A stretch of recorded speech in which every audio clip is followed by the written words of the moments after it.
देशाचा मूड हा नेहमी मोदीजींबरोबरच राहिलेला आहे आणि त्याच्यामुळे तो तसाच राहणार आहे. भारत एक बलवान देश बनणार आहे आणि त्याच्यासाठी संपूर्ण जनता मोदी साहेबांच्या मागे उभी आहे याची मला खात्री आहे.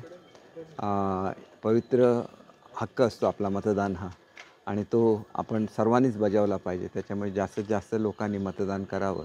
उन्हाळ्याचे दिवस आहेत तरी दुपारची वेळ वगळता जर सकाळ आणि संध्याकाळ मतदान झालं तर लोकशाही अधिक बळकट होऊ शकेल असं मला वाटतं. तर आता कोकण एका वेगळ्या दिशेने जातो आहे. विकासाचा अजेंडा घेऊन आपल्याला काम केलं पाहिजे. असंख्य मुलं आपल्याकडे तरुण आशेने बघत आहेत की त्यांना नोकऱ्या हव्या आहेत.